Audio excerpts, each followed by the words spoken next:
yesterday, we went to Brittany's papa's house, and he'd been having real bad. The whole back half of his house has been leaking water real bad, and her uncles and aunt messaged her and asked if I'd come up there with them, and some of their family got together and met over there and wanted us to do a roof. And I told Brittany, I said, me and Dad done got to where we steer clear of roofs. We don't like working on them because they're hard on you, I guess. And it's been a long time since I've messed around with the roof. And yesterday I got up there and messed around with that, and we was putting them shingles up on the roof and going up and down that pitch and everything. And I told Brittany this morning when I woke up, of course I was feeling it yesterday a little bit. I woke up this morning, I couldn't hardly get out of bed. I had a stiff spot in my back. It was so tough, I couldn't hardly get up. And I told her, I said, now that's why we don't do roofs anymore. But it was a good day. The people in her family, they're all Christians. And we was up there, and it was all talking about God, always on the roofing, and it was just a real good time. As we was doing this and we was talking about God, and it just seemed like that roof just went right on up and didn't take very long to get it done. I guess our minds was on something else besides the roof, and it just made everything go a lot faster.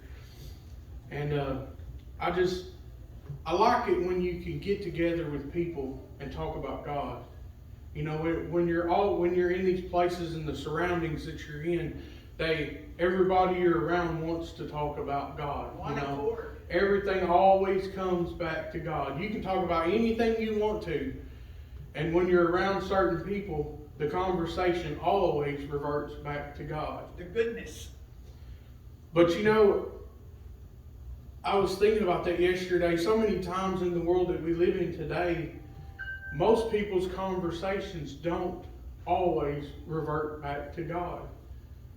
Whenever you're talking to a Christian and you're talking about how your truck messed up, or your car messed up, or your roof is leaking. When you're talking to a Christian, it seems like everything always comes back to God. No matter what the conversation is, it always reverts back to God. Lord always makes a way. Because God is in every part of our lives. All of our good things that happen to us is God. It's reality. All the bad things that happen to us, we can always relate it to God. We can always take, when there's something bad that happens, we can always be thankful for something else in our life. No matter what situation we're in, there's always something to be thankful to God for. Always. You can be having the worst day you've ever had in your life. And if you really love God and truly love God and accepted God and put God in your life, something will come to your mind to remind you that God is good. You blessed God. There's always something that you can think of and think about how God is good to us. I was studying in Mark chapter 8, and this is, like I said before, whenever I began truly studying the Bible, there's so many things that I realized that I never knew that had really happened. And like I said, it's probably not because it wasn't taught to me or wasn't preached to me, but it's just because I forgot. I don't remember. I didn't remember. Because I guess at the time, it wasn't important to me. So as I go back and I read and I study, I find all these things. In Mark chapter 6, it talks about how Jesus, he fed the 5,000 with the boys' food. He had the loaves of bread and the fish, and he fed 5,000. And at the end of it, he had more food left over than he had to begin with. And I didn't know that 2 chapters later, he was going to do the exact same thing. I never realized that. And I'm going to start in Mark chapter 8, I'm going to start with verse 1. It says, in those days, the multitude being very great, and having nothing to eat, Jesus called his disciples unto him, and said unto them, I have compassion on the multitude, because they have now been with me 3 days and have nothing to eat. And if I send them away fasting to their own house, they will faint by the way, for divers of them came from afar. And his disciples answered him, From whence came a man satisfy these men with bread here in the wilderness? You know, Jesus, he says, I have compassion on the multitude. The situation was similar to the recent feeding of the 5,000. We see both a hungry multitude and a compassionate Jesus. So Jesus, he presented this dilemma to the disciples. And he's basically asking them, what do we do? And the disciples, they tell him, they say, how can we satisfy these people with bread from in the wilderness? You know, we can only imagine the hope that Jesus had, that one of the disciples might would say, Jesus, you did this before, you can do the same kind of work again. You know, I can just picture him sitting there and them, their response to it, him just thinking, you know what? I'm just hoping that one of these people would remember the miracle that I had already performed. They could see.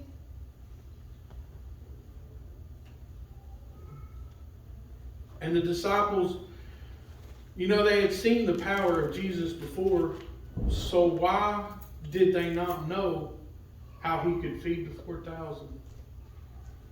Like us today, we can see the things God can do, but we always have doubts, or we always have questions of how are you going to get me through this? There is a disputer. How are we going to get through this? There is Even though God has gotten you through worse things before. Oh, much worse. If you think about this, they're trying to feed 4,000 people, but 2 chapters before they fed 5,000. So that was an even greater miracle than what he was going to have to perform now. And the disciples, they had forgotten. He was just wanting these disciples to remember and give him an answer and say, God, or Jesus, you've done this before. Well, you can do it again. You've done this before, you can do it again. But instead they're asking, how are we going to feed these 4,000 with only this bread in the wilderness? He wanted them How are we going to do this? He wanted them to see it. Amen. Bless our Jesus. And continuing reading, it says, And he asked them, How many loaves have ye? And they said, 7. And he commanded the people to sit down on the ground. And he took the 7 loaves and gave thanks, and brake and gave to his disciples to set before them. And they did set them before the people, and they had a few small fish, and he blessed and commanded to set them also before them. So they did eat and were filled, and they took up of the broken meat that was left 7 baskets, and they that had eaten were about 4,000, and he sent them away. How many loaves do you have? Jesus asked them to give up their own food this time. Before they used the food of the little boy, but this time Jesus made the disciples give themselves, give what they had. He wanted the disciples to have something at stake in this act. Just like sometimes he wants us to give things in order for him to bless others, but also to bless us. We are. He commanded the multitude to sit down. He intended them not only a running banquet, a slight come off, but a full feast, a good meal, and therefore bade them to sit down to feed their fill. At this point, you'd think, these few loaves of bread that they have, it wouldn't be enough to completely satisfy them or to be enough to be called a full feast. But this is why Jesus wanted the people to sit down and have a meal. Because it's related to nowadays when when we have a potluck back here at the church, everybody goes to the back and they sit down. And I don't know about y'all, but I always eat way more than I need to when I go back there and sit. He wanted the people to have a feast. He didn't want to just give them a morsel of bread and send them on their way. He wanted them to sit down and to have an entire meal, a full feast. Jesus is fulfilling.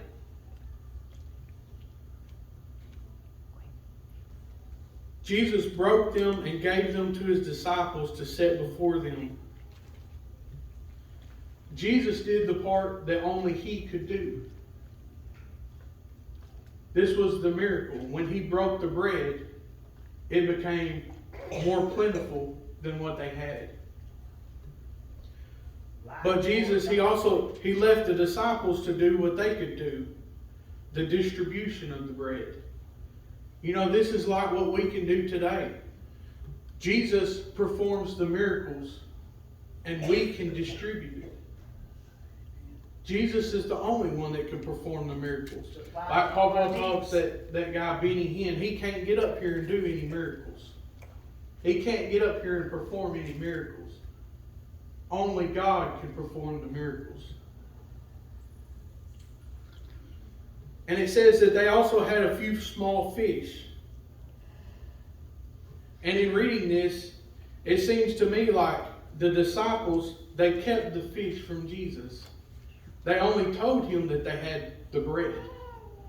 Seems to me like they were kind of, even though they had seen this done before, they were still skeptical of it. You know, it's almost like in their minds they're thinking, well, we'll give them the bread and we'll keep the fish just in case. That way we'll have something to eat too. And so many times today we do the same things. We say, well, we'll give this and we're going to keep this part just to make sure there's enough for us. Be careful in the flesh. You know, Jesus, he didn't want them to keep this part for them. He wanted them to give it all. And that's when the miracle was going to be performed. And only after the disciples seen that that Jesus was performing another miracle, did they say, well, we have these small fish also. You know, we have these small fish. And so Jesus multiplied them too. But we can relate to this because we want to make sure that we hold enough back out for ourselves. But Jesus wanted them to have the faith that he was going to provide for everybody. You know, he wanted these disciples to realize that they had to make a sacrifice also. No one left out. The disciples were the ones that had to sacrifice their bread to feed these 4,000. But he wants us to know that when we make this sacrifice, it will come back to us. When we make these sacrifices, that miracle is going to be performed, and we're going to get back far more than we ever gave up. Yes. Yes, Lord. So when they ate and were filled, and they took up 7 large baskets of leftovers. 7 large baskets. Storehouse is full. So now they have more food than what they had when they started.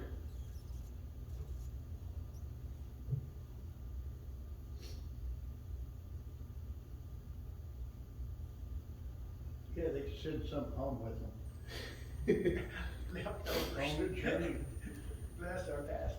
I was reading, and when you read online, you realize people have wild and crazy opinions. And some scholars, they argue that this specific miracle never happened. They claim that this was a retelling of the feeding of the 5,000. Their main argument is, how could the disciples forget Jesus' previous work so quickly? But even mature Christians, having experienced God's power and provisions, sometimes go on to act in unbelief. Sure. Remember This Elijah? wasn't so surprising after all. Remember Elijah, what happened? You can think about it in the things that we forget. Yes, yes. You know, sometimes whenever we get around people that remember something that happened, and then all of a sudden it's like, you know what, I forgot that even happened. I forgot all about that. And then you think to yourself, how in the world could I have forgotten that? You know, how wonderful it was to see that, and I forgot it. But people do it all the time. We do it, I do it, you'll do it. Everybody's going to do it at some point or another. They're going to forget. Yes. And we really shouldn't forget. You know, just like these disciples, he fed the 5,000, but it's almost like it had never happened.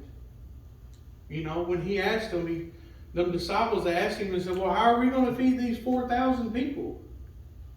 You could just imagine the disappointment on Jesus' face when he looked at them and he thought, how can you not remember when I fed the 5,000? How can you not remember when we fed the 5,000? And it couldn't have been that much of a time lapse between these two events. No. Probably just a matter of days between these two events. Later on, he's going to say, well, you... And Jesus, you can only imagine him thinking, if they seen me feed 5,000 people, how come they can't think that I can feed 4,000? They've seen me perform greater miracles, but they still have doubt that I can perform lesser miracles. And that's the world that we live in today. There's so many people, and there's so many people that are guilty of it. And there's so many Christians that are guilty of the same thing. You know, we see these great miracles that have been performed, and it's like we don't have the faith that God can perform even the smaller miracles. You know, we think to ourselves, well, what are we going to do? What are we going to do? What we need to do is we need to give it to God. We need to let God do what He does. And it's possible. Because we can only do what we can do. And God's going to allow us to do what we can do. But we have to give the rest of it to God and allow Him to do what only He can do. Love is not forced. I'm going to continue with verse 10. It says, and straightway he entered into a ship with his disciples and came into the parts of Dalmanutha. And the Pharisees came forth and began to question with him, seeking of him a sign from heaven, tempting him. And he sighed deeply in his spirit and said, why does this generation seek after a sign? Sadness. Verily I say unto you, there shall no sign be given unto this generation. And he left them and entered into the ship again, departed to the other side. Now the disciples had forgotten to take bread. Neither had they in the ship with them more than one loaf. And he charged them, saying, take heed, beware of the leaven of the Pharisees, and of the leaven of Herod. And they reasoned among themselves, saying, it is because we have no bread. When Jesus knew it, he saith unto them, why reason ye, because ye know you have no bread? Perceive ye not yet, neither understand? Have ye your own heart yet hardened? When I break the 5 loaves among 5,000, how many baskets full of fragments took ye up? They say unto him, 12. And when the 7 among the 4,000, how many baskets full of fragments take ye up? And they said, 7. And he said unto them, how is it that ye do not understand? The confusion. The Pharisees, they played the miracles off as anyone could do that. And they wanted him to show them a sign from heaven. All the things that Jesus had done, and they still didn't believe. Even the They virgin wanted birth. a sign from heaven. And Jesus says, he said, why do you seek a sign? He's probably thinking, if you don't believe by now, then nothing will convince you anyways. And that's, so many times we see that in people. No matter how many times they see God work or see God move, they're still not going to believe. In Luke 16. No matter how many times God answers prayers, no matter how many times God performs miracles, how many times He steps into your life and does things, they still will not believe. No matter the things that they've seen or the things they've heard, they still will not believe. Yep, our unbelief. When He tells the disciples to take heed of the leaven of the Pharisees, they are thinking about the food and not the spiritual aspect. They're thinking, you know what? We didn't bring enough bread for this journey, and Jesus told us we can't eat the Pharisees' bread. No. I believe He is warning the disciples to be aware of the sins of the Be Pharisees. careful of these doctrines. You know, when the Bible, a lot of times it mentions leaven. Sometimes it talks about the yeast in the bread, and sometimes He's talking about sins. Yes.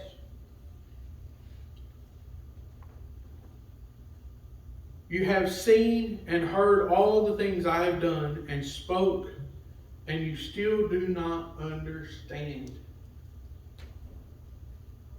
This is like us today. We have seen and heard the words of God, but we still question what God can do. And we think of so many things spoken as physical aspects, Church on every and not look at the spiritual aspects of what God is trying to tell us. You know, the Bible uses a whole lot of physical examples to represent spiritual situations. And so many times we're so hung up in our minds, we're thinking about, you know, the physical side of it, the human side of it, and not the spiritual side. We're thinking about the worldly side of things. Yes. And He wants us to understand the spiritual side. Because once you begin to understand the spiritual side, all the things of this physical world will begin to fall into place. The best is yet to come. You know, when we begin to understand and we think of things in the spiritual aspect of everything, Bring it on. all the rest of the parts are going to fall into place. Not because it's going to be easier, not because you're not going to come across trials and tribulations, but because God has given us the tools to overcome We're these going to go things. through test. We always have to remember that we always have to remember God's miracles that He can perform. And there's a lot of people that, I was talking to Brittany one day and I told her, I said, you know, there's a lot of people that think that the only miracles that happen are things like when someone has been stuck in a wheelchair and they stand up and walk. They think that's the only type of miracles that there are. But you know, when a baby is born, that's a miracle. Rightly fitted together. When we wake up every morning, that's a miracle. Pinch yourself. How easy would it be for our heart just to quit while we're sleeping? How easy would it be for our heart just to quit while we're driving the car down the road? He's got the whole world in His hands. The miracle is that God made our bodies to function. And they function on their own. You know, the heart beats, you breathe through your lungs, Rightly fitted together. your blood flows through your body due to your heart pumping it. And what makes a heart pump? This, does that make it pump? No. All these things are miracles. Think again. All these things are miracles. Everything that happens to us throughout the day is a miracle. G-O-D. Nothing was made without God. And so many people that they think that they have to see something that is completely impossible in order to classify it as a miracle. You know, God performs miracles every day, and we don't need to forget them. And you begin to appreciate things a whole lot more when you realize how many miracles God performs for us every day. Every single Every day. moment. So, the miracles that happen in our lives aren't necessarily somebody that's been in a wheelchair for their entire life, standing up and walking. I mean, how many times do you see that? I've never seen it happen. No. I know there are people that have seen it happen. There's And I know that God can do it. There's miracles. But if the only way we could believe in miracles were when things like that happen, then most of us probably wouldn't believe in miracles. You know, we have to look at all the other things around us that happen in our lives that are miracles. Look beyond. You know, that I'll tell you something that's a miracle. It's not a coincidence of time, it's a miracle. When you're running late for something, and when you're on your way to church, and something happened and you was 5 minutes late, and then you get up here and there was a car accident right down here. If you had been on time, that might have been you in that car crash. Right. And I know it's bad to say it like that, but that's a miracle. It was a miracle that you was running late. Because that could have been you in that car crash. Or, you know, many things that happen in our lives that cause us not to be in certain places at certain times. Those are miracles. He's got your back. You know, those are miracles. The Kay Watkins' son, he had a heart attack, right? And they said that if everything hadn't happened just like it happened, he would have died. If he hadn't made it to the hospital at this specific time, he would have died. What if a train was going through when they was on their way to the hospital? That was a miracle. And we need to understand that there's so much more miracles performed today than God is given credit for. True. People, they only want to give God credit for miracles when it's something that we would specifically say, well, that's a miraculous thing. Wow. You know, people only want to give God credit for those type of miracles. Breathtaking. But God needs credit for all miracles. Every miracle. It's not a coincidence. It's not just fate that it happened. It was a miracle from God. I'm going to close with that.